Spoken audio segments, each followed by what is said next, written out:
Well, I guess we can start with a couple of other things and hopefully give Rick an opportunity to find his way on. I just tried to give him a buzz and he went right to voicemail, which I anticipate he did that planning on presenting for us. So um, just run through a couple other things that are sort of house cleaning and some other ideas that I wanted to share with the group, and we'll go from there.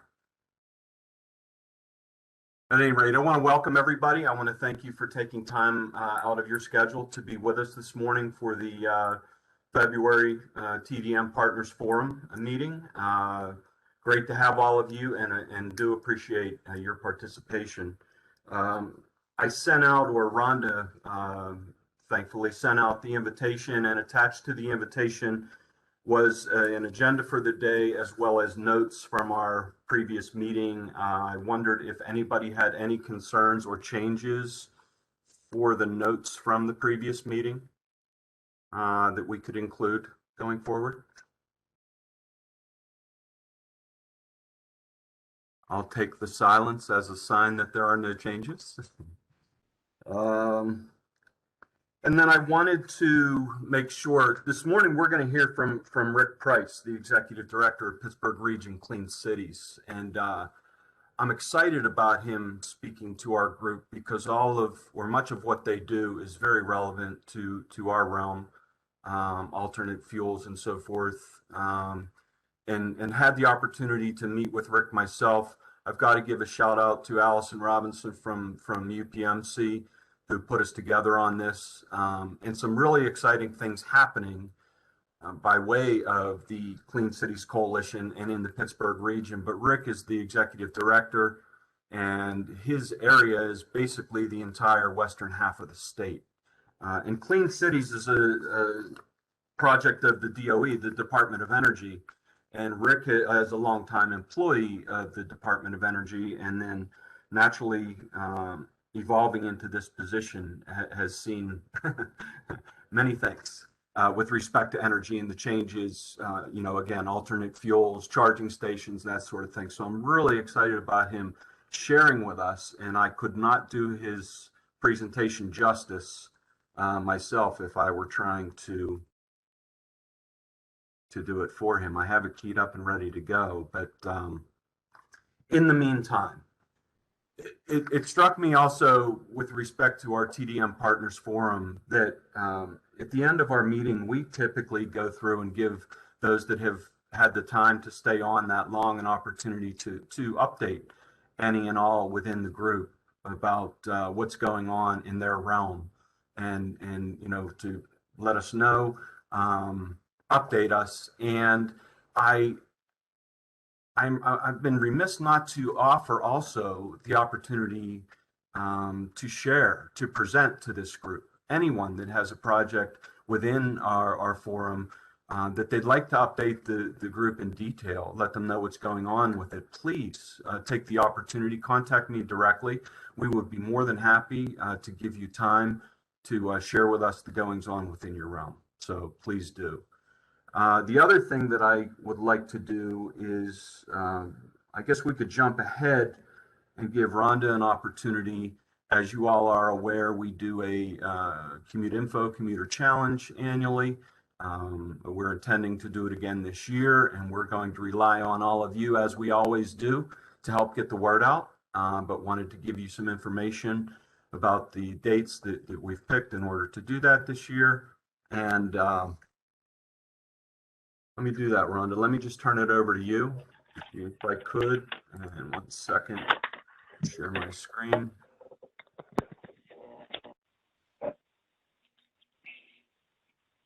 And are you all seeing that? Yeah, there we go. Yeah. Okay, great, thank you. And Rhonda, take your time, because Rick's not here yet.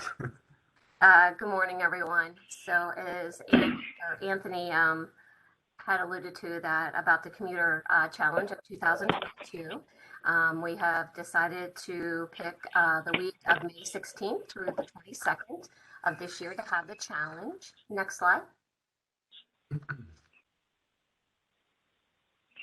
I just wanted to kind of rehash from the past. The differences between 2018 and 2021, there wasn't a whole lot. But the participants, they have a choice to track their trip either daily or at the end of the week. Also in 2020, the commuter challenge was canceled because of COVID. And then in 2021, we kept our fingers on the pulse of COVID, and we decided that we would have the challenge in October. And we had 95 participants.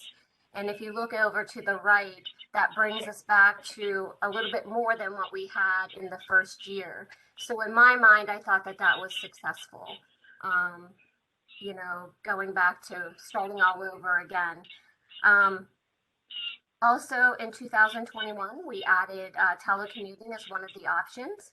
And then for 2022, we hope that there's an increase from 2021. Fingers crossed. Hopefully we could see similar of 2018 to 2019 numbers where we kind of doubled. So some of the consistencies, again, the challenge goals remain the same. And again, you'll be able to go to our homepage, and just in the past, it will pop up, and that's where you'll be able to find all of the roles. We are going to have a mini kickoff on Earth Day of this year, which is April the 22nd. The registration process remains the same, along with the rules. Again, the challenge will go for 7 days. That's a Monday to a Sunday to capture those people that may be working on a weekend restaurant and so forth workers. Again, there's not going to be any teams this year, and prizes will be drawn randomly. Next slide. So a little snippet from 2021, we had 95 participants registered. 68 of them participated in tracking their trips. Again, multiple participants tracked multiple modes in each day, which was good to see.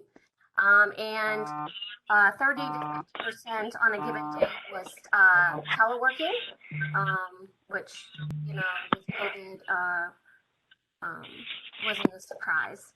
And one of the things that we noticed was an uptick. That's okay. An uptick with people walking and biking last year, choosing those healthier options. So that was good. Next slide.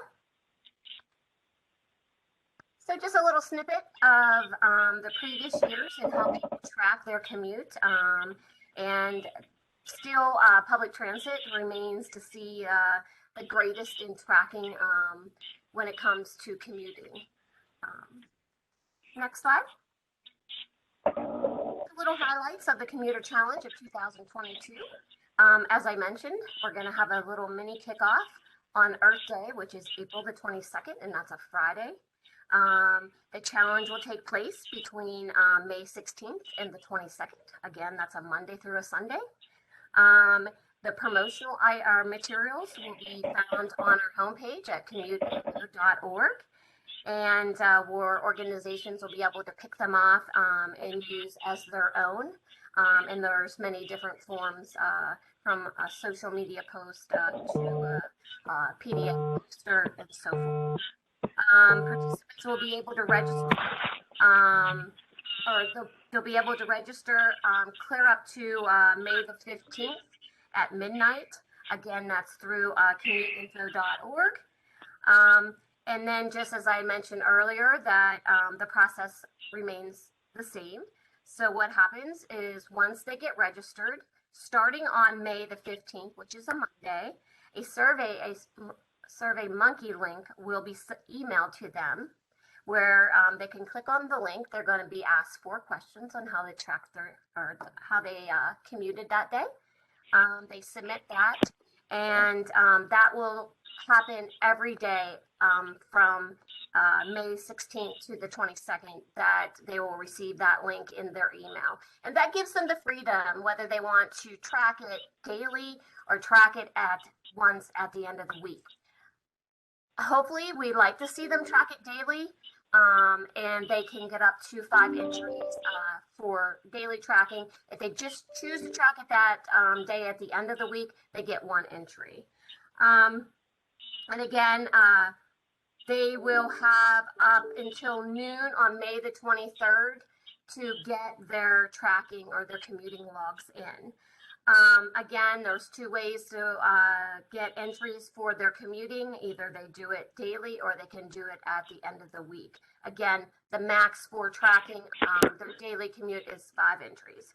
And then they also have those other extra ways of gaining additional entries, whether they submit a testimonial, a photo, or a video. And again, they can get 3 entries for, they can only submit like 1, they get 1 entry if they submit like a testimonial, 1 for a photo and 1 for a video. With a max, the total number of entries for this challenge is 8. 5 for tracking your commute and 3 for doing any of the additional if they choose to do, whether it's a testimonial, photo, or video.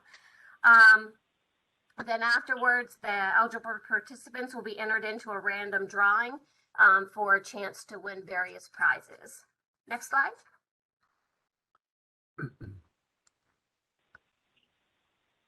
here are different, this is our media kit. Again, this will be found at commuteinfo.org. And there's all different kinds of options for the media, whether it's a PDF or a social media post that you can share. And also we'll have stuff on there that like website banners if you would want to share it that way with your organization. Next slide. This is just an example of the pictures and testimonials that we had submitted last year. So I just wanted to share that with you. Next slide. So I look forward to a great participation with the Commuter Challenge of 2022. And we appreciate everyone's willingness and support and to help us get the word out. If you have any questions, concerns, or ideas, you can talk or say them now, or also you can submit them to me at rcraig@spcregion.org. Thank you. Thanks, Rhonda. Welcome. So does anyone have any questions for Rhonda?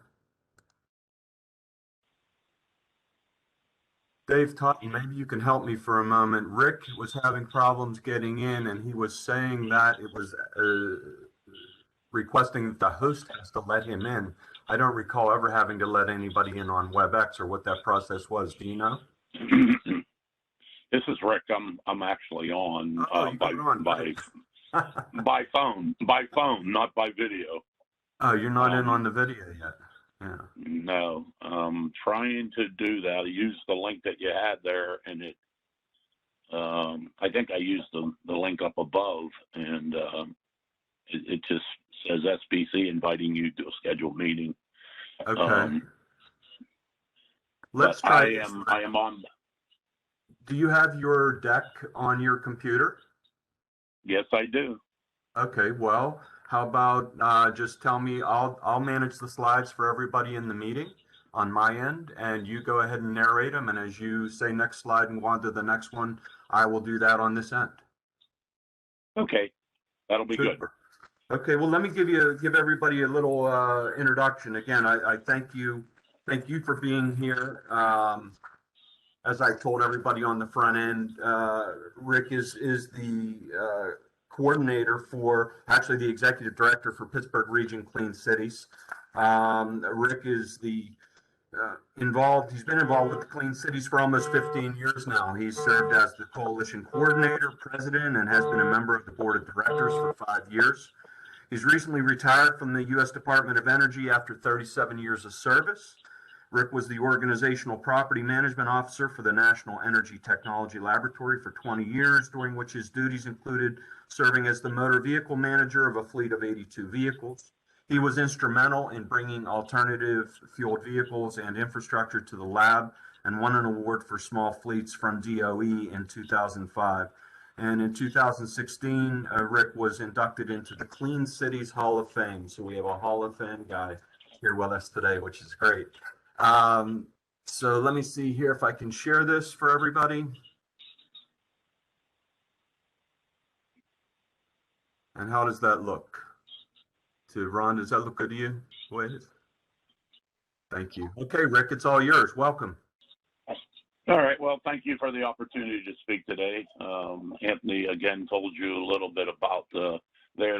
Today, I'm going to try to tell you a little bit about Clean Cities, what we do, some of our national items that we work on, as well as some of our local things. And just so you know, we're one of over 75 Clean Cities organizations that have been around for like 28 years.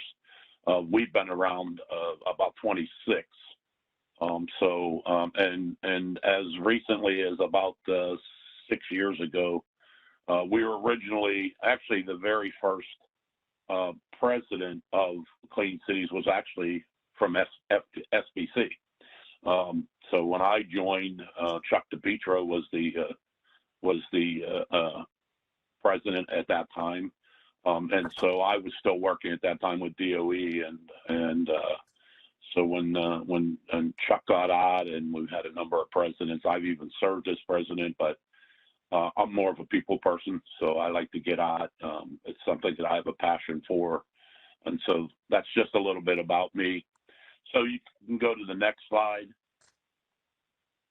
And just a little bit about our mission. Again, we're under the Vehicle Technologies Office. That's EERE, Environmental Efficiency, Energy Efficiency, and Renewable Energy, under the Vehicle Technology umbrella. And that's where we're just one of, like I said, one of over 75 coalitions there. And like I said, we started in 1993.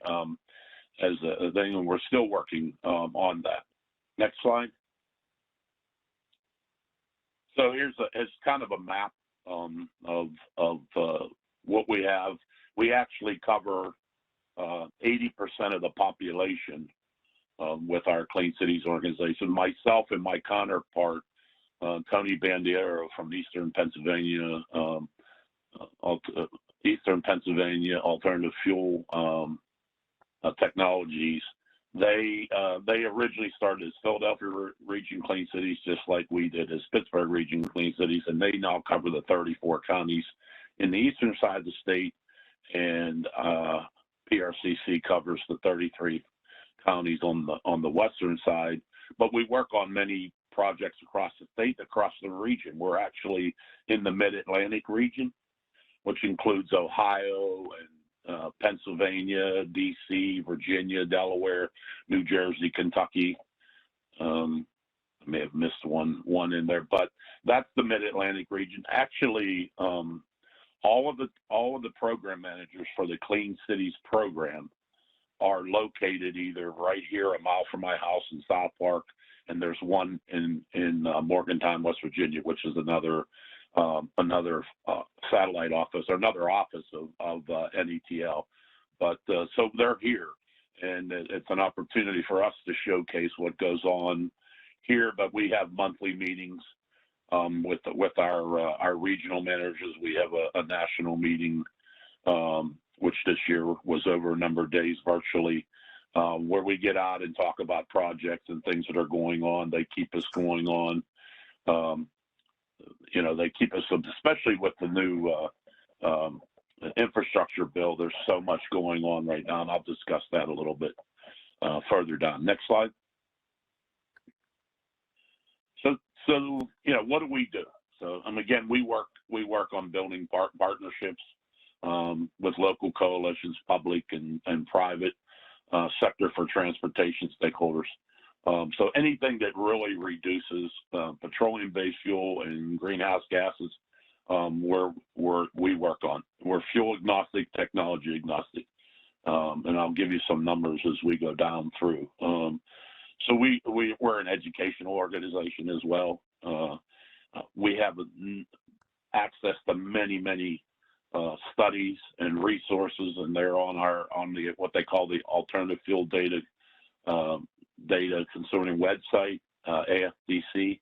So if you just Google FTC, you can see just about everything there, and you can move through. You can spend days there really watching that stuff. But it's all about giving folks the opportunity to have these tools and these studies and that to make better decisions on reducing greenhouse gas, and again with a lot of sustainability goals. So we collect data also, and I'll show you in a few slides what we've done and what DOE's done over since its inception. We provide technical assistance. So if indeed some fleets or folks are having need some technical assistance on with alternative fuels or advanced vehicles or even some type of fuel saving measures, we work with many industry partners across the nation. Definitely the OEMs and a lot of the universities. We have a number of grants that we work on with universities right now. And again, the big thing is to be able to work with local decision makers, and that. So we're here to do that. I mean, we talk everything from presidents, even down to council of governments and things like that, and how we can best look. And sometimes we even look at their fleet managers' fleets to see what technology would best fit for what's going on. So the next slide. So you can see here kind of the divide of where PRCC's region is. We've saved over 50 million gallons of petroleum since 1993. And actually, since the program inception in 1993. But, you know, Clean Cities has done a lot more. We've deployed thousands of alternative fuel vehicles and fueling stations. Millions of hours of vehicle idling, and we helped accelerate the electric drive vehicles, and I'll tell you a little bit about that. Next slide. So here's some statistics of about our. This is from our 33 counties in Western Pennsylvania. It's not all of it, but it is. You can see, which is really unique here, is we've been pretty steadily going up, but it's really funny because we went up over 700, almost 700,000 gasoline gallon equivalency in 2020 in the middle of a pandemic, which is really amazing. And I will tell you that a lot of our probably 3/4 of what we have is running natural gas because those big vehicles are where natural gas are a best fit, and we're using renewable natural gas as well. So that's why you see a bigger reduction in greenhouse gases, because when you can use renewables, you're actually almost net zero or sometimes negative. We did lose a few vehicles in the number of vehicles that we counted. I'm out collecting data right now for 2021, and we're hoping to see an increase again. Next slide. So what do? We hold events, and we hold workshops, webinars on alternative fuels and technologies.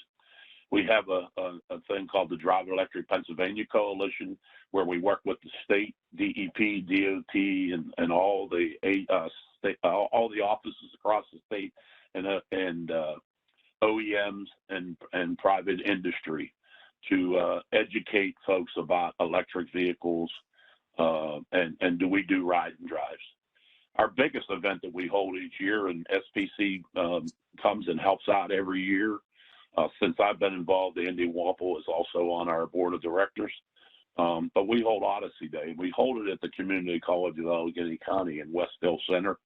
And even in the middle of the pandemic, because in 2020 we held it virtually over all day long under virtual, and we have our panels, and it's open to the public. Even we held it in October, we still had over 140 people show up. We did have to have masks and social distancing and that, but it was really good. The other thing that we're working on is what we call clean corridors, and it's all the interstates that has been designated by the Federal Highway Administration, where we're working with natural gas, propane, and electric, and that means these stations have to be open to the public and be within 5 miles of the interstates. And so we're identifying gaps. We're working on one project right now. We'll finish up at the end of this month on our report on I-80 in a group of, I believe it's 5 or 6 states. It goes from New Jersey to Iowa.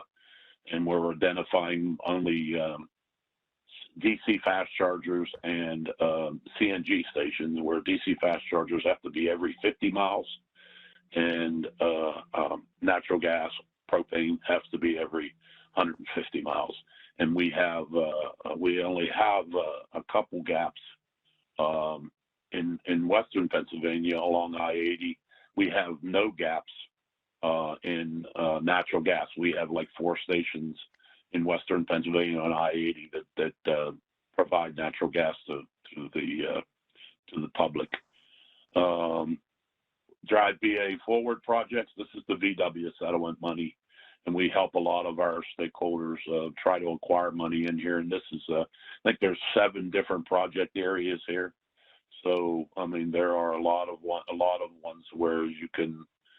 These are basically for diesel vehicles, replacement of diesel vehicles, because they use the EPA DERA diesel emission reduction program to thing where you have to destroy, and it only deals with diesel vehicles. But then you go on the Alternative Fuel Incentive Grant Program. This program's been around since, I think, 1995.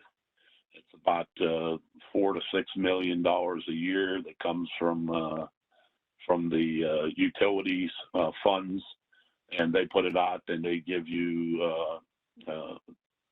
the difference between, based on the class of vehicle, to convert to different alternative fuels based on the class of vehicle.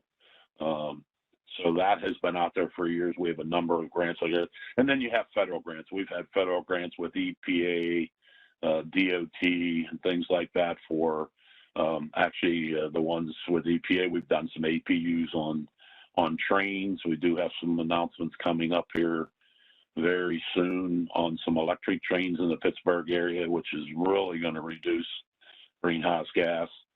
But we've done a lot, and UPS is one of the big ones that we've had out at New Stanton, and I'll show you that. Let's see here, the next slide. So here's some of our completed projects. I talked about the UPS. We replaced 29 Class A diesel tractors out of New Stanton with 20 CNG, and then there was another grant for another 9. So that was all 29 in total out there. What people don't know is New Stanton UPS has 170 natural gas vehicles running out of New Stanton, with over half of those are Class A tractors, and the rest of them are brine. It's a huge station that they have out there, but they're really, and again, they use natural gas across the whole United States, as well as some other technologies, but it's mostly natural gas. I talked about the US EPA. We installed some auxiliary power units. People don't realize that the trains sit there and idle 7 months a year, like 18 hours a day, because they have to keep the heat and the pressure, air pressure up there. So when you can turn around and use electric units and they don't have to idle, you're really saving there. One of the ones we've done back a ways is we installed over 84 electric charging stations in the Southwest Pennsylvania through the AFA grant. We've done over 50 propane buses for 12 school districts, and then there was some more that we did on another one where we used propane buses and CNG vehicles there. So quite a few. And we're like third in the nation in propane school buses. We have over 1,000 in Pennsylvania. Next slide. Here's some of our active projects. We have a project, like I said, that it's called Drive EVs in the USA. It's 17 clean cities organizations across 14 states. In fact, that has grown, but the funding isn't there for the states that weren't on the original. But we're basically working on 7 project areas on electric vehicles to educate municipality, fleet training, OEM dealer program, working with utilities and things like that, all the different programs to try to replicate something that can be used across the United States. And we're just starting our second year on that. We actually have a website. If you Google Drive, let's see, Pennsylvania, Drive Electric Pennsylvania. I'm sorry, DEPA. But also the PennDOT study. This is the I-80 study I said is coming up. We have one with CMU that's dealing with rural services, mobility services in rural America, and we're working with CMU, who's going to do some demonstrations down in Greene County on-demand for people that need to go to doctor's appointments or to the store or things like that. And we're hoping to do that with either CNG or electric. This program was delayed because of COVID. We have another one where we're working with West Virginia U on estimations on vehicles from across the nation, 3 different locations on heavy duty and what it's cost. So we're trying to see where DOE can turn around and where we need to put research dollars to try to bring costs down and different things like that. So they're able to gather data, maintenance data, through a program that West Virginia's done and see, kind of how it's different across the nation. And the last one is one we just received. We haven't even started work on this yet. It's with CalSTART, and it's where we're dealing with workplace charging. And we have a number of locations here in Pittsburgh, and we'll be doing some workshops in this coming year, the next couple of years, in workplace charging, and more folks. And also talk about some of the stuff that's going around the nation on the workplace charging, where companies are encouraging employees to charge at work, buy electric vehicles, and things like that. Next slide.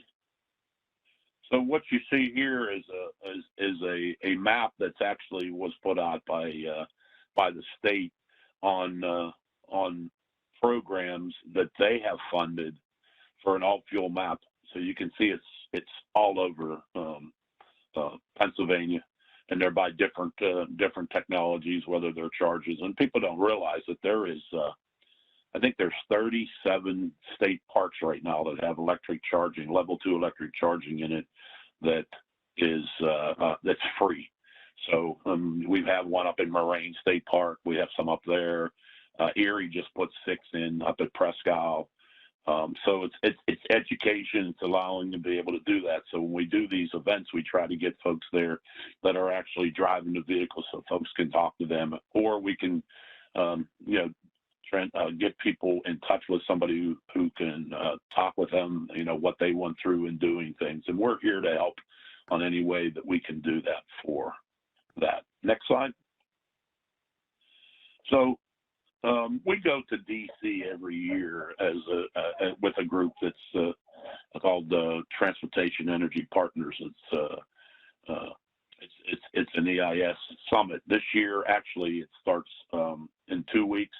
We're doing it virtually, so we will be speaking with many of the legislators, as well as some of the agencies of what's going on, because Pennsylvania is due to get about $1.7 million, or let's say $179 million for putting infrastructure in, and this is huge. This is really, really big, and everybody's going to be hiring, just trying to implement all the money and everything that's going on. But here's some of the tax credits that we go to DC and talk about to try to get in there. And this is one on biodiesel and mixtures, so that runs through 2022. The alternative fuels excise, the 50 cents a gallon on natural gas, a little bit less now, I think, on propane. And it was retroactive. And this is what's hurting us, is they always let the bill expire and then they come back retroactive. And the people that have been in this alternative fuel business for years know that when they have to go back and refile some of these tax credits, and that we're trying to get the things extended 5 to 10 years out so people can plan to do this, and they savings, 50 cents a gallon to do that. And then the infrastructure credit that just passed they're looking to raise that to $100,000 to help install the infrastructure. And like I said, there's going to be a lot of that. The emphasis is on electric right now.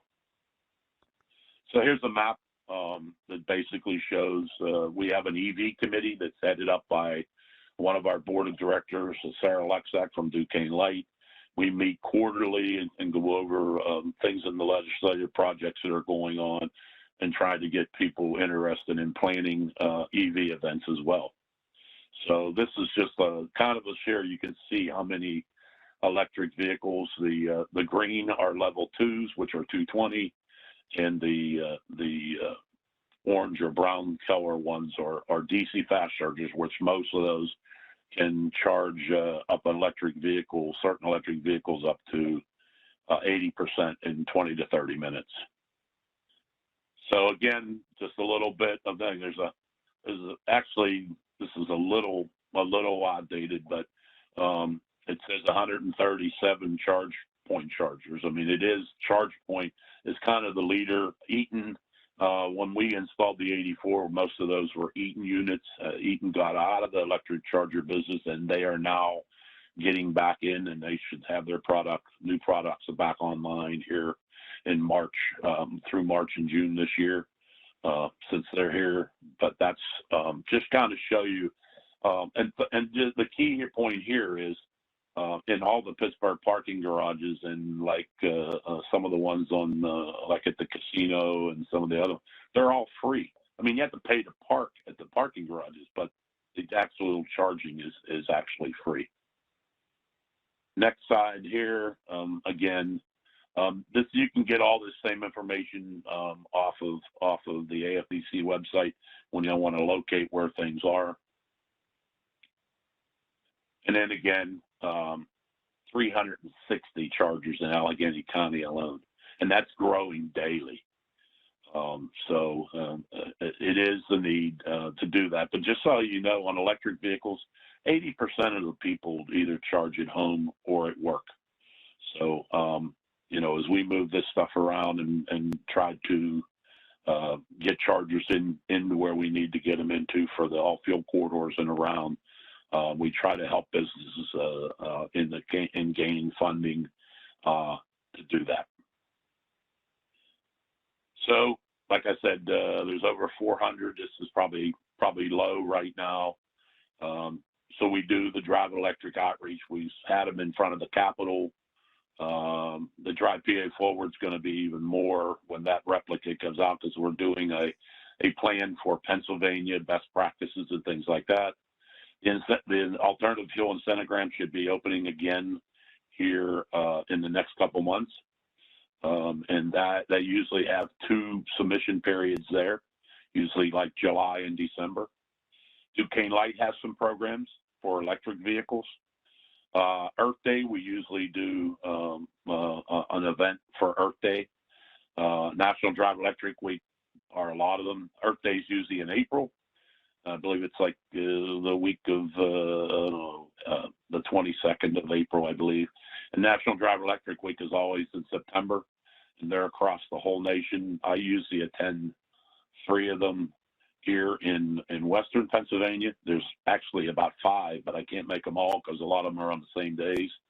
I talked about our Odyssey Day, and we do site visits. In other words, we do educational. I actually have 2 coming up right now in March that are already out on our website. There is a propane workshop and tour at the McCandless Township Sanitary Authority, who has been running propane vehicles there, and a station tour. So we're doing that, I believe, on March the 9th. Then we're doing a level 2 site tour at Adams Solar Resources over in the Bridgeville area, where we're going to turn around and see 4 chargers, and they also have electric vehicles that'll be there, and they also have electric bikes and stuff like that. So that's what we have scheduled for right now on outreach. And again, we're always Odyssey Day will normally always be the first Friday in October, and then we do teach alternative fuel classes out there as well. and that's what we'll be doing this year. Hey, Just a Rick, little bit about natural gas. before you go forward, I apologize for interrupting you. There've been a couple questions up, and I'm unable because I'm sharing screen for whatever reason. I see them come up and then I lose them. They're not staying up for me. Tom had a question, I think Tom Clavan, and also Chris Sandvig just put something up. So if you guys would like to jump in with those questions, or Dave, could you assist? Can you see them on your end, the questions that came up? Or can they wait till after his presentation if they need addressed now, maybe before we lose sight of the heart of the question? And I apologize again for interrupting you, Rick, but I didn't want to lose the thought. I'll read the question if you want.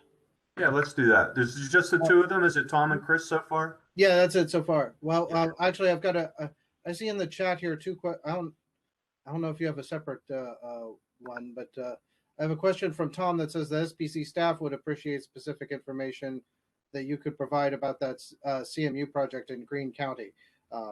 That's pretty interesting to us that that's going on right now. And then we have the question, if you have any more details about the Greene County project. I don't, because I don't have the I don't have the subcontract in hand yet. Like I said, they've been delayed a year. We were supposed to be working on that in the second and third year of their project, but COVID kind of put them a year behind.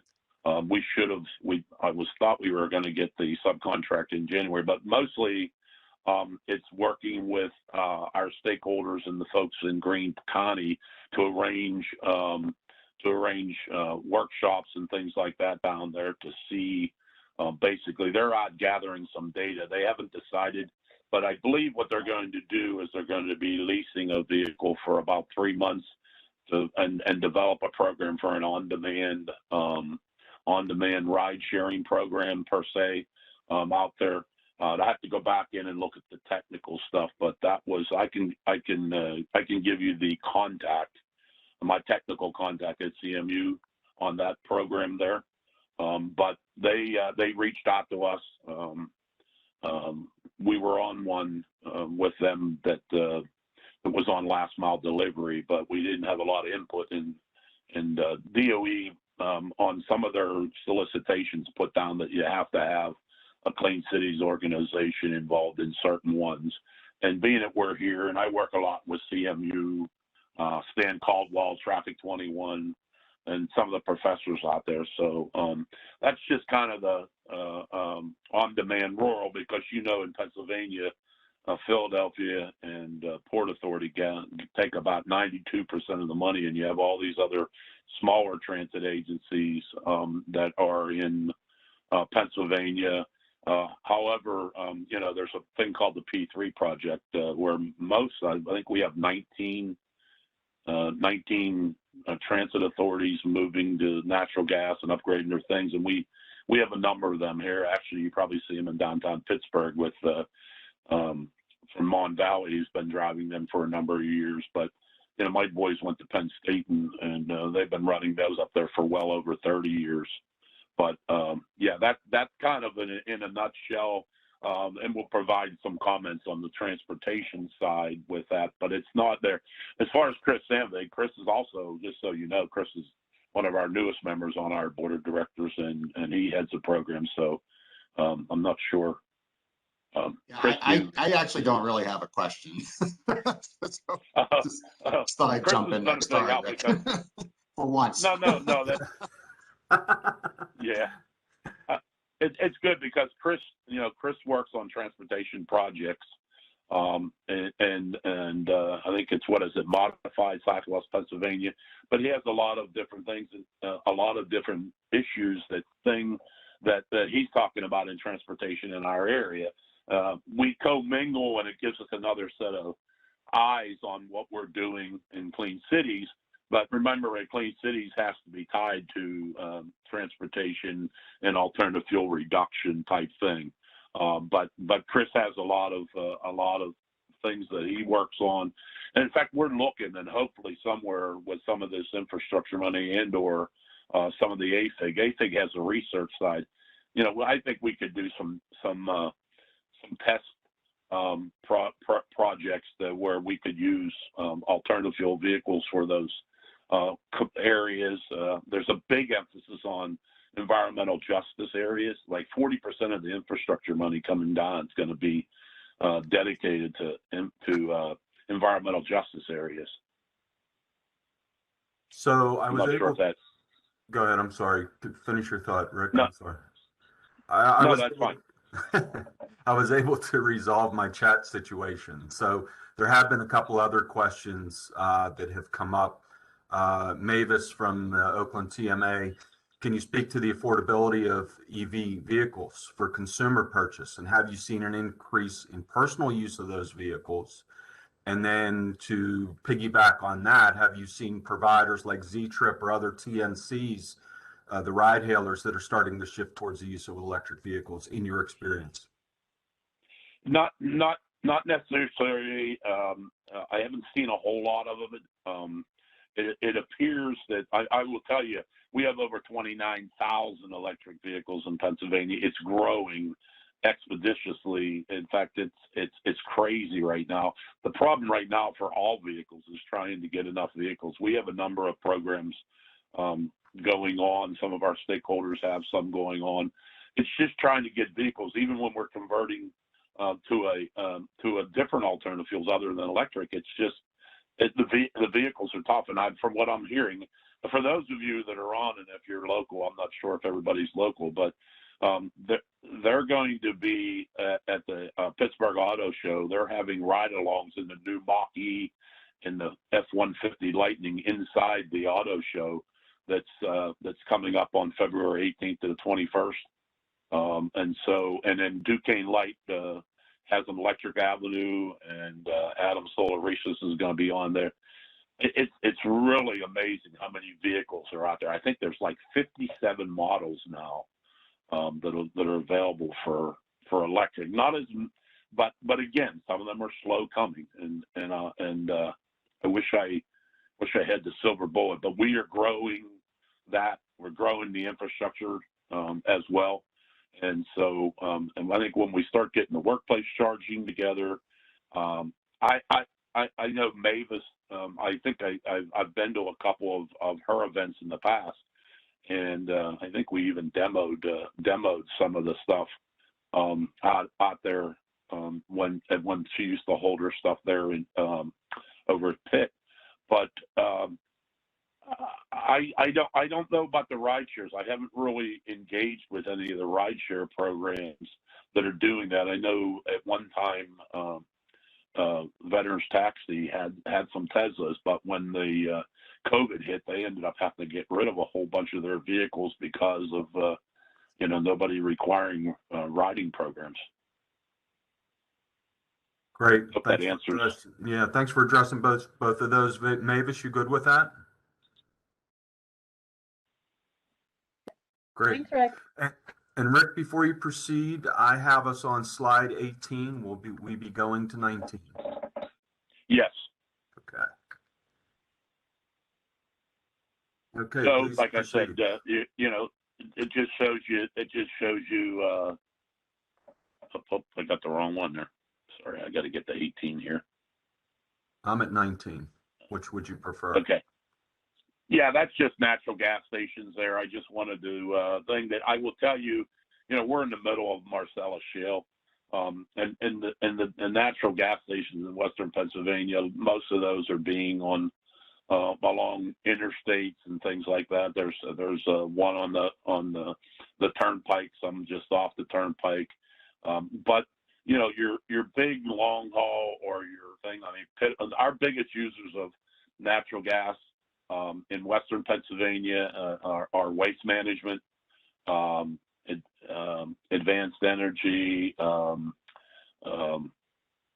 trying to think here.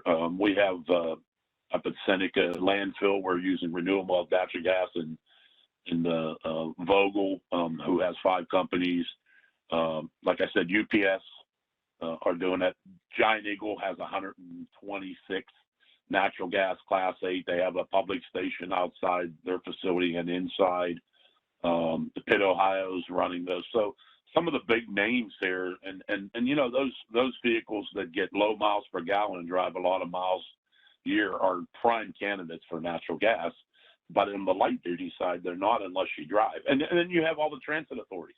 So you have all the transit authorities that are doing, I mean, Beaver and Butler and Indiana and Mon Valley and Fayette, and I can go on and on. Like I said, I believe there's like 19 in Western Pennsylvania, something like that, or maybe just a little bit less than that. I mean, Erie runs them, Meadville up in Crawford County. So there's just a whole lot of folks, and you should see some of those on the road downtown. And what they're doing is it's a lot cleaner than driving on diesel. I mean, electric. I mean, the Port Authority has electric.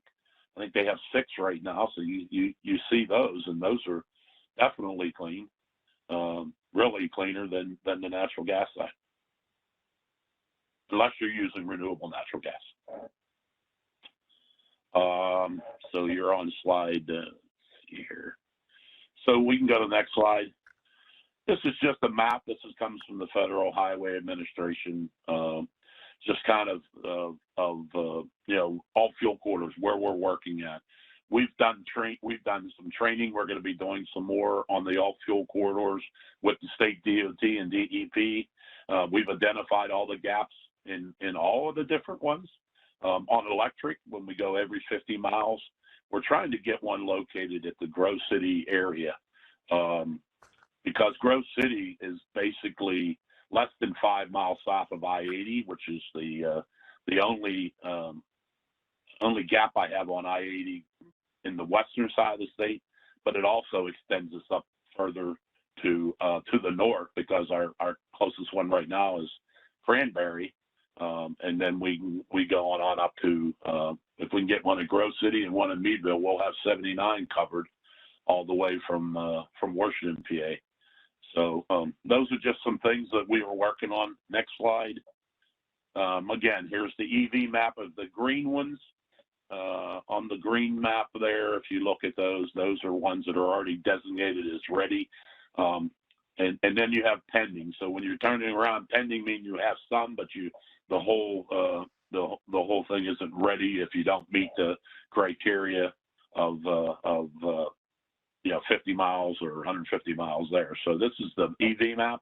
There's actually a small area that run between Du Bois and Clarion that have DC fast chargers there. So that map that they have here isn't updated. It's on the one that's updated now that's on there.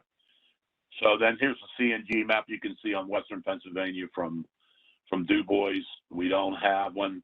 The only gap we have right now for the 150 miles is somewhere we're talking with Love's right now over on the I don't know if that's Bloomsburg or somewhere in that area there, but you can see we have a lot on down along down in the southern part of the state, and 79 we're starting to go up that way as well. Let's see, did I go backwards here? Which slide are you on right now? 21? 23 we're going to. We were just on okay, 22. 23. All right, so I just wanted to tell you a little bit about the Drive PA Forward program. It's 8 programs, 118 million. It's under this is where Volkswagen violated. This is the mitigation summit.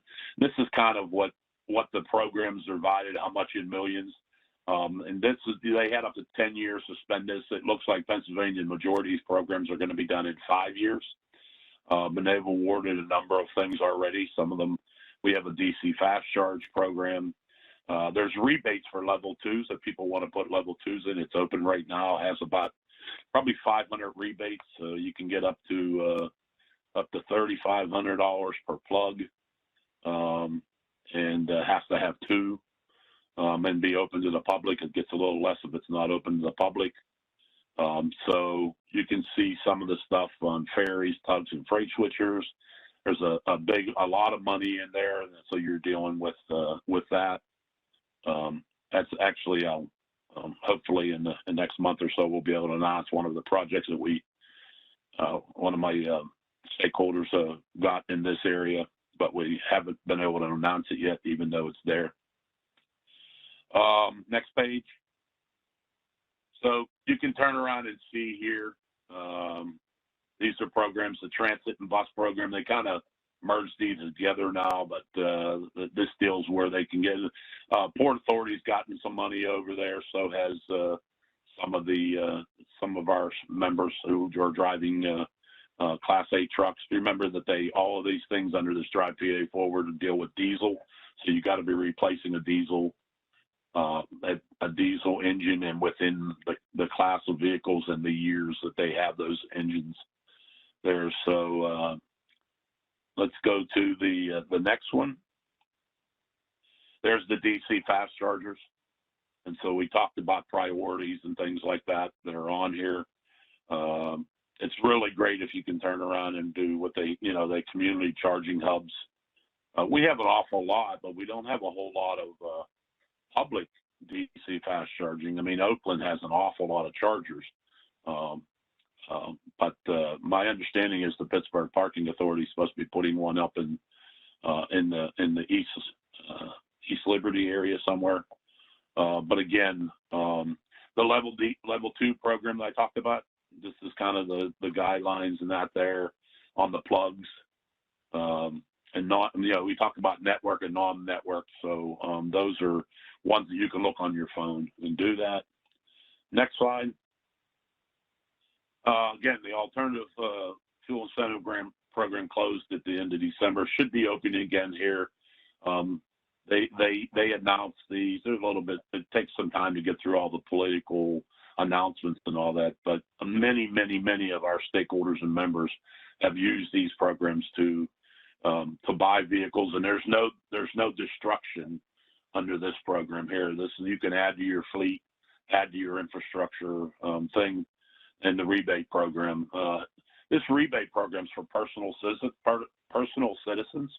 And so when you're buying a new vehicle, you have the ability to submit this in and get a $750 rebate.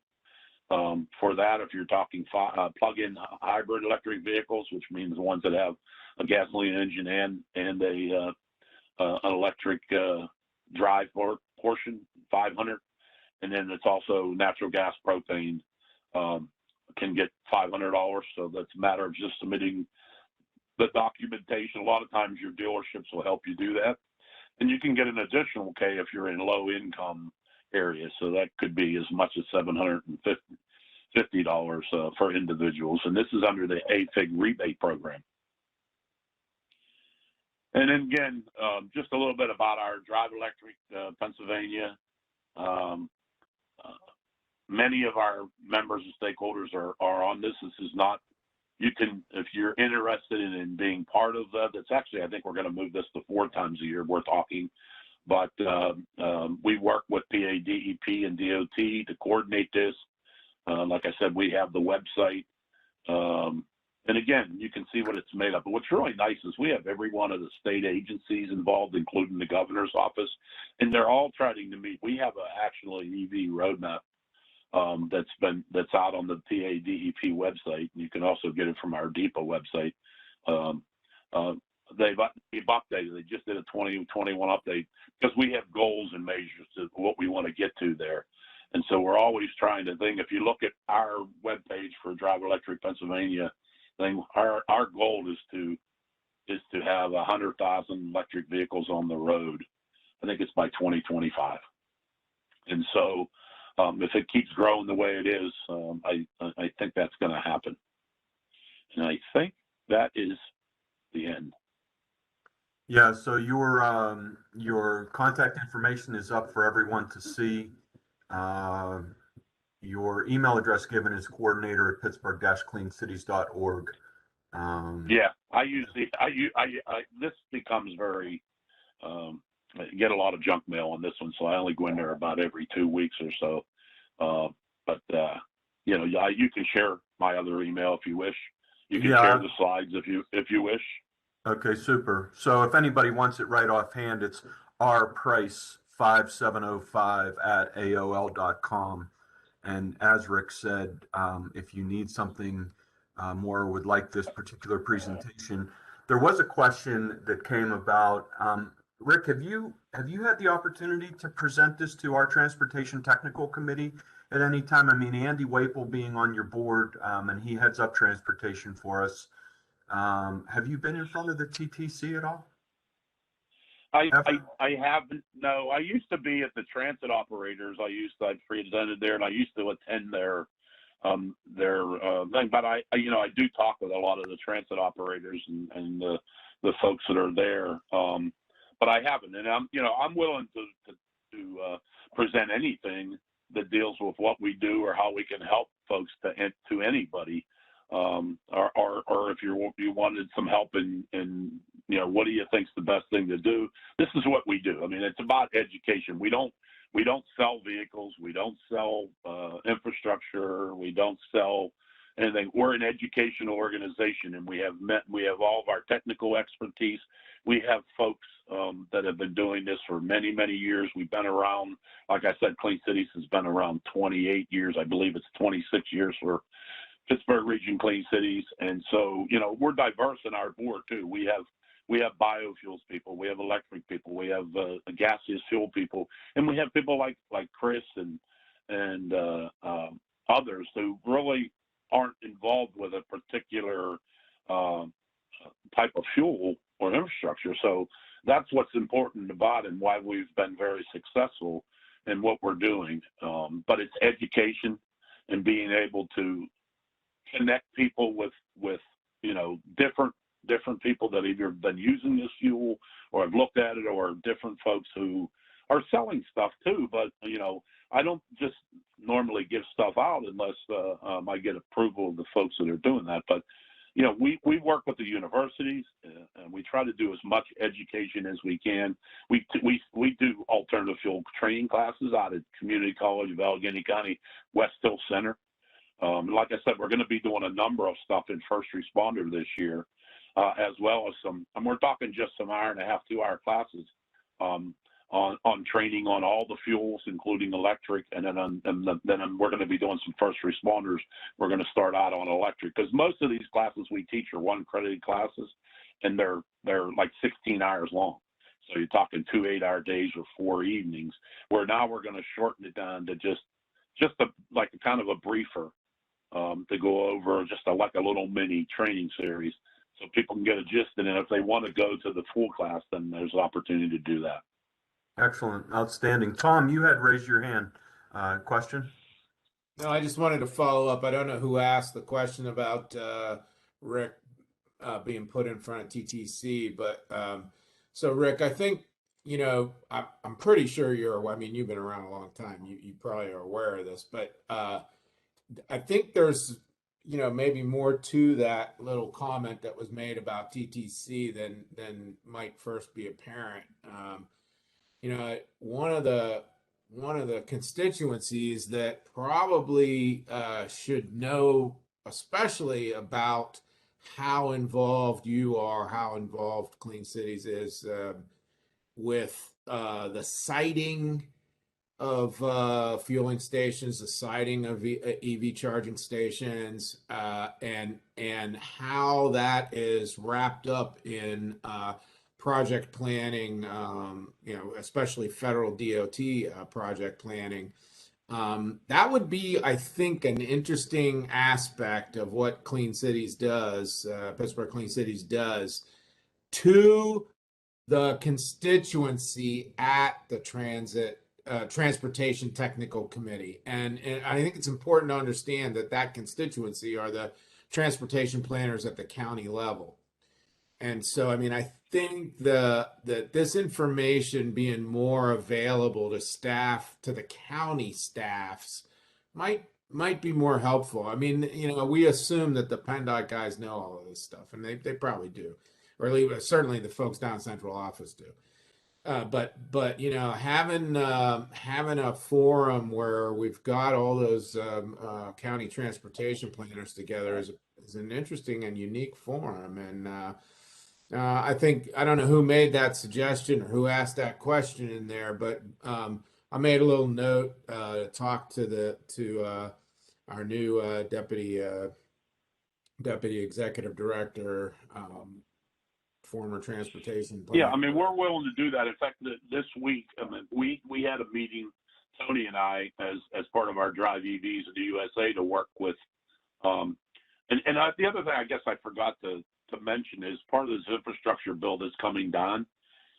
It also there's set asides for rural places. So we had a meeting with the executive director of rural Pennsylvania, who basically, I mean, when we did the I-80 webinar about infrastructure along I-80 for the DOT, we brought all the MPOs. We invited all the MPOs and RPOs to that event, and that's what we plan on doing. Is we're working on other locations along interstates to let them know, hey, these are the gaps we have. Do you have anybody interested? We can help them with that and identifying the gaps. So, you know, again, we're here to help. We're here to educate. We're here to give them information. We can lead the horse to water, but we can't make them drink. It's really good that they can talk with other people who have used either some of this funding or that technology, and just speak with them, because you know we'll make the introduction and we'll kind of walk away unless they need our help. It's education, and you know there's a turnover, a lot of us legacy people. Now I've been doing this a long time, but you know we have a lot of success, and it's really when we have DOT and DEP and DCNR and all the offices in the state, you know, doing this. And I said, we're willing to help anyone. I've spoke at your freight group in years past. Like I said, I've been up with the Oakland business folks as well. So everybody's free. I mean, when you want to come to our Odyssey Day, and if you think there's something you want to hear more about, we can put it on the agenda, and it's free to the public. And you get to see all the technologies and talk with people, because we usually have over 30 to 40 vehicles and over 30 vendors at our Odyssey Day event. Excellent, thank you. Hey, questions. A ton of information you went over. Is there anybody else in the group that has some questions for Rick? Something might have stirred that you'd like for him to respond to?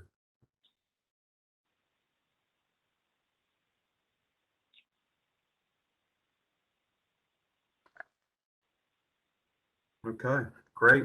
Rick, thank you so much for your presentation. Sure. Thanks for giving us your time. And I'm sure I'll be in touch with you, and you'll probably have stirred a few other people to get in touch with you about what it is you're doing. And thanks for all of that work at the same time. Thank you. Okay. It's a pleasure. Have a good day. You too, thanks.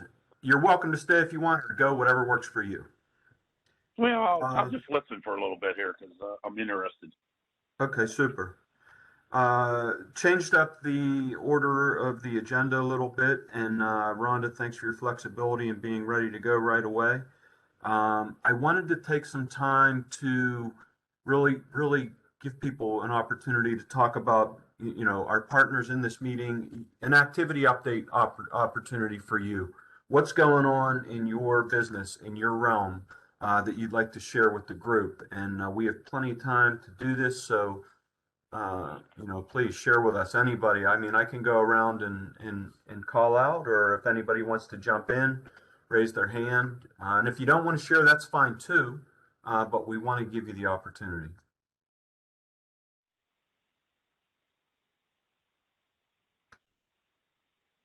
Okay, so one of the names I see that I haven't seen this individual for a while. I had the opportunity to meet him in West Virginia, or actually in Steubenville.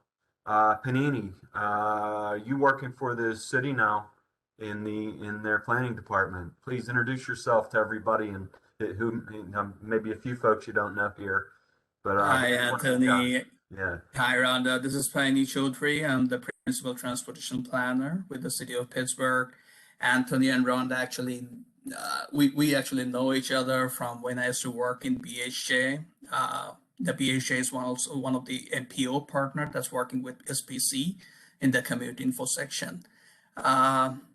But Anthony, I don't actually have any update on the TDM side because I do not manage the TDM side. I'm just really interested to be here today and listen in. So that's why I'm here and see you also. It's been a while we actually see face to face. No, excellent. We appreciate your participation. This, you're a planner. This right up your alley. So I don't need for you to have TDM expertise or a TDM project to be a part of this. Yeah, Your contributions like, are welcome. yeah, a little update that I can share with you all that as you all, a lot of you might hear that we recently completed the Strip District Mobility Plan. And now currently we are working for a bike connectivity from 16th to 31st Street on Strip. So we are actually looking into different TDM opportunities there because one of the biggest issue that we are identifying through our analysis is the loading problem. We just don't have enough loading zone there for all the businesses that are working there for God knows how many years. So what happens, especially in the Penn Avenue, they block the travel lane because they just don't have any loading zone there. So when we are looking to create some multi-mobility travel lane there, we are also looking into this TDM issue and the loading zone issue, and currently working to figure out what can be the best alternative for that area. Still, it's a work in progress. I actually don't have anything to share, but I just want to share with the team that we are working on that issue at this moment. That's excellent news, and we'd love to be a part of that, even if we're a fly on the wall. I would like to introduce you remotely to Leanne Cheney, who's a member of our team here at SPC. And Leanne works in active transportation, bikes and trails primarily. So hopefully we can find some way to get the two of you together as well. Absolutely, I would love that. I actually had the opportunity to work with Leanne a little bit regarding the bike counter issues, Excellent. like that we incorporate all the counter together in Eco Counter as a site at this moment. That was really, really like a great project. Yeah, it's great to see you again. You too. I'm not seeing you, but yeah, I can hear your voice, Leanne. Yeah. Excellent. I was unaware the two of you had met. That's great. That's excellent news. Yeah. I see Christine from Bike Pittsburgh. Christine, anything you want to share with us? What's going on with Bike Pittsburgh?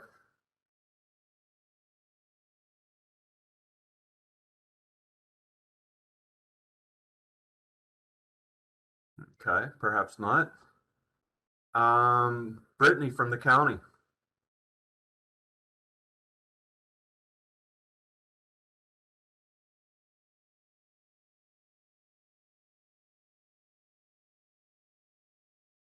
How about Abby from the county? Hello, can you hear me okay? Yes. Okay, I'm actually driving in one of our EV pool vehicles right now and listening in. So, yeah, I know. I shouldn't be doing this. But I'm not looking at you. I'm just listening. But I'm actually doing some scrap recycling right now. You were just asking for any updates? Yeah, if there's anything you want to share, if not, no worries. Yeah, we just listening to Rick, we've been trying to expand our fleet. So we've for EV, so we have we have one of the our police, one of our sheriff's department, they have a EV now. We're expanded our pool vehicles with some EV, and we're working on expanding to some of our parks. To have some vehicles there for our facilities and for also the police that patrol the park. So just some of the things we're working on with transportation. I think that's all I have right now, I think. And Brittany may have had to step away, so that that's why she may have not answered. She may be connected, but I'm not sure if she's at her desk. So no, thank you for sharing but that. I think that's it. Yeah, that's exciting stuff. That's great. The change in the vehicle. Yeah. Fleet. How about Anna Gorick from the county economic development? Yeah, I'll just mention, I guess this is TDM related, as in we hope future people use active transportation for commuting, but we're going to be launching I have lost track, 6th year, I think, of Active Allegheny grant funding. Small program this year. We're going to have about $150,000 to distribute. We give small grants to municipalities to do bicycle and pedestrian planning and or design. And so I'm thinking that's going to be launched in early March with applications due in end of May. Awesome. Thank you for sharing that. Alexandra from down at Washington County Transit. Hey, good morning. This is Alexandra with Washington County Transportation Authority. Something new that has happened since the last time we met as a part of this, we did launch our mobile app. So with the mobile app, we are able to do the mobile tickets. So you can purchase just a one-trip bus fare, or you can purchase multi-trip tickets. We also have real-time bus information on there, so you're able to see the map of where you are currently. You can see the bus stops that are surrounding you. You're able to click on a bus stop that's indicated on the map, and then it would tell you the next time that a bus stops at that location. You can then scroll until you find a stop time that fits your needs. And you can also use the trip planner application within the app that allows you to type in where you're going, where you're starting, and then it would calculate the shortest transit trip for you and tell you where you need to stand at what time. So this is something that our riders have requested a lot over the last couple of years, and we're finally able to present them with that. It's been open for about a month and a half now, and we are a smaller agency, but we're happy to report that we have close to 200 users for the app already. So that's a really good number that we're happy to kick off with for this. Excellent. Thanks, Alexandra. Appreciate it. How about Dave Munson?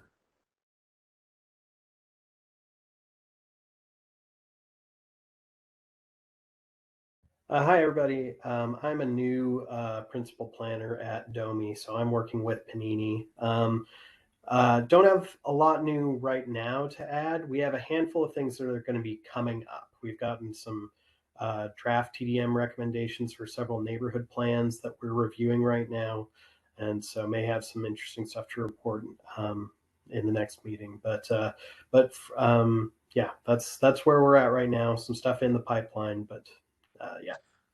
Dave, will your focus be specifically TDM, or just that's one of a number of things you'll be doing? That's one of the number of things that I'll be doing. We are looking to get someone who's more focused on TDM in DOMI going forward, but that's still in process. So again, next meeting, maybe the one after that, a lot of good stuff. So great, thank you. Chris Sandvik. Chris, what's going on with you?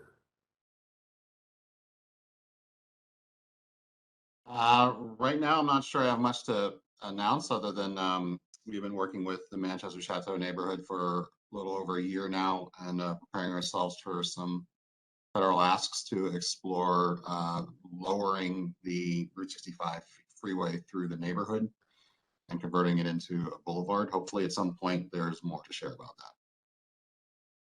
Thanks, Chris. Appreciate it. Daniel Carpenter, anything for you, Daniel? Yeah, sure. Not quite TDM related, but two projects that are occupying quite a bit of my time here lately. The county's looking to start a broadband initiative to kind of pick up after the findings from SBC's own Southwestern PA Connected study to extend broadband service to the unserved and underserved businesses and residences within the county. And then also we are starting our planning district process with the 15 communities that are in the central portion of the county. And for those that may be unaware of what that planning district process is, essentially focuses on the aspects of land use planning, mobility planning, and intergovernmental cooperation as a means to implement the county's comprehensive plan at the local level. And that's about it right now. Excellent. Thanks for sharing that. Appreciate it. Deanna Calderero from Duquesne University. Hello. Yeah, I'm Deanna Coderero, Director of Auxiliary Services at Duquesne University. I'm actually just filling in for Scott Richards, who is normally a part of this group. At this time, nothing really to share. We are just trying to make our way through the semesters and adjusting to all the challenges that COVID is still providing in the higher ed environment. Thanks, Deanna. Thanks for being here. Yeah, thanks for and having me. Sure, being a part of the meeting. How about Mavis from Oakland TMA? Morning, everyone. Just to kind of elaborate on what David had mentioned, for the past 2 years, Oakland community has been engaged in a comprehensive community plan led by city planning. And there are action teams that are focusing on development, mobility, community, and I think infrastructure. And so transportation kind of touches every one of those areas, but in particular, mobility. We're excited that we've had a chance to really have a community embrace TDM and understand what it could be and should be, not just for our larger employers, but for residents, for the commuters that come into the area, and also too for programming for the small businesses who really don't have the resources to offer a lot of commuter benefits, for example. So next steps is the creation of a draft of mobility strategies. And so we're really excited because the embracing of the neighborhood to recognize the importance of this is wonderful. It also is going to open up, I think, a tremendous amount of opportunities for us to be able to broaden those services, not just, again, to the employee that's commuting into Oakland, but everybody who's coming into the community. So we anticipate seeing the draft Oakland plan in late spring of this year. It'll be open for public comment. The draft strategies are actually available for people to review and provide feedback on the Engage PGH website. And another component to this is there's conversations right now with strategic planning with the TMA to look at how we can better be equipped to provide the TDM programming and services for the community, and then what that broader transportation TDM plan would look like for the neighborhood. So pretty excited about that. Excellent. Thanks, Mavis. Appreciate it. And thanks to Tom. Take a look in the chat if you have an interest. The SPC Connected Broadband Program, Tom put a link in for us. Appreciate that, Tom. Thanks. Lynn Mannion from the Airport Corridor. Yes, hello, everyone. So I just wanted to talk for a minute about the situation that I work with being out in the suburbs. So one thing that's really important to us is to get the townships to work together on mobility projects. So, and I think we've definitely had some success over the last couple of years with getting a few projects done, and also getting all 4 of the municipalities involved. So the ones I work at are Moon, Robinson, North Fayette, and Findlay. Those are the 4 townships that we work with. A couple of years ago, we applied through PennDOT Central Office for funding to do what we called a multimodal, multi-municipal transportation planning study. So from that, takes a while to say all that. So from that, as I said, we developed some projects, and what we're trying to emphasize is that, it can be a project just with your municipality. You can work with 2, there can be 2 of you together, there can be 4 of you together. One of them that was 2 of them together, and that worked on retiming traffic signals. And so that's a project that's going on right now. In fact, we're working with Dominic DeAndrea at SPC on that one. And then also North Fayette wanted to do their own mobility study. So that was another one that Active participated in, and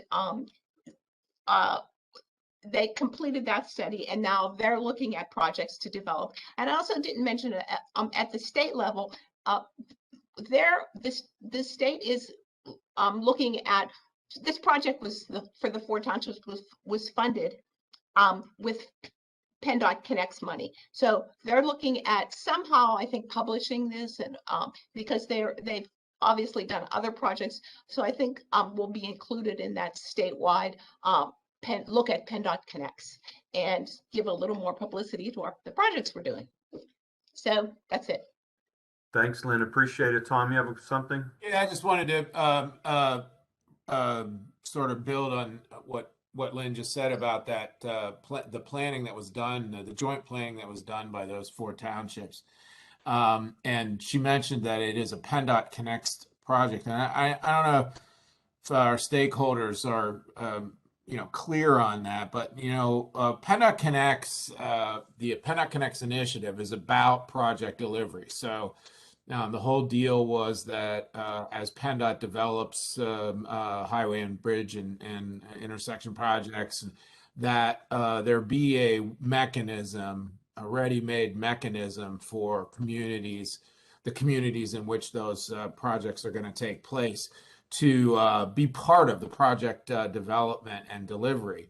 And one of the things that we encountered statewide when we first started talking about Connects was this very issue that Lynn has jumped with both feet in out in her area and been very, very successful with, and that was joint municipal planning. The way the Pennsylvania planning regulations are structured, the way the planning code is structured for the state, it doesn't provide ready-made mechanisms for townships and municipalities to do planning together. There's not a lot of incentive, and there's very little money designated for that. And so when PennDOT, and of course, as everyone is well aware, most roads, most streets, most roads pass through more than one municipality.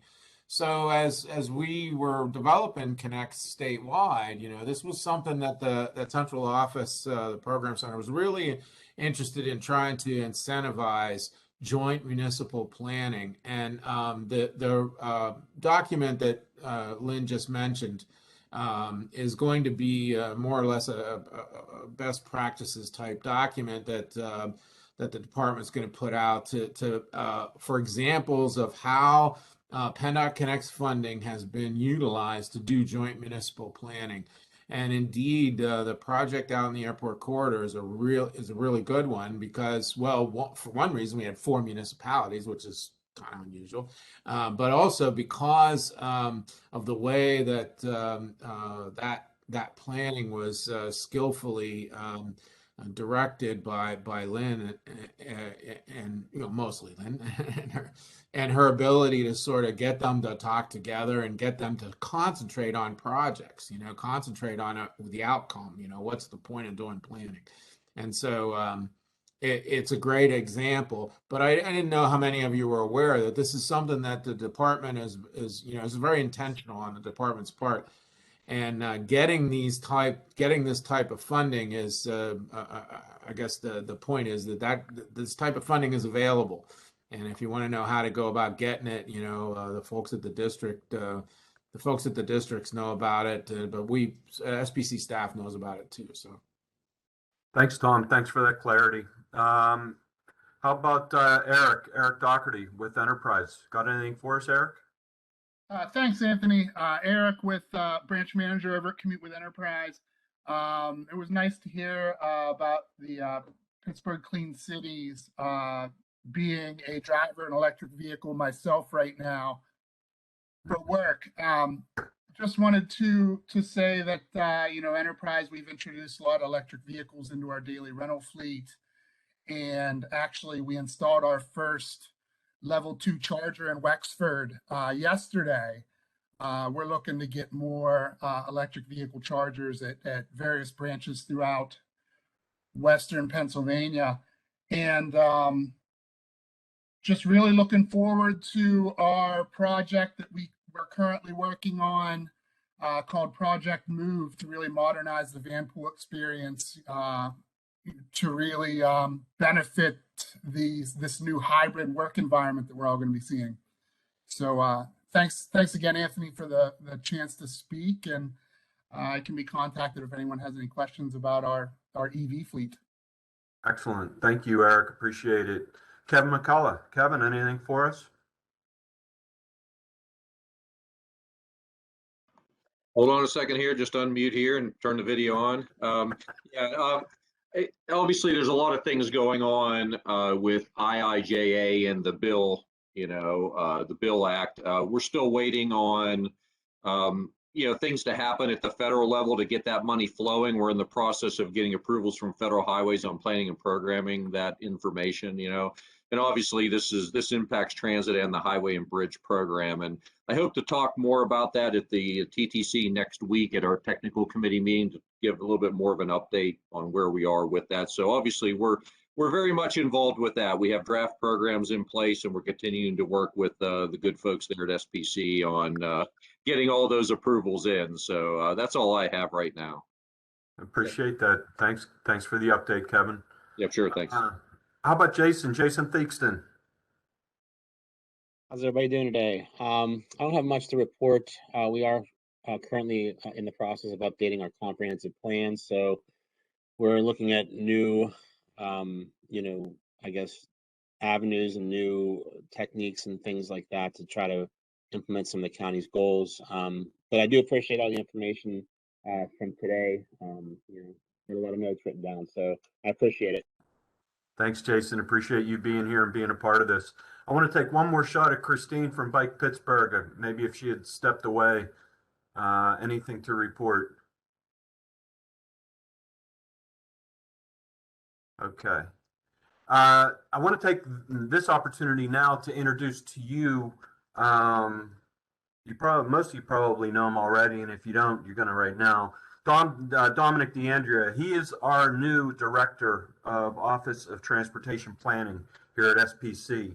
So, Dom, thanks for being a part of the meeting. Excited to be working under your direction. And anything you want to share with us right out of the gate?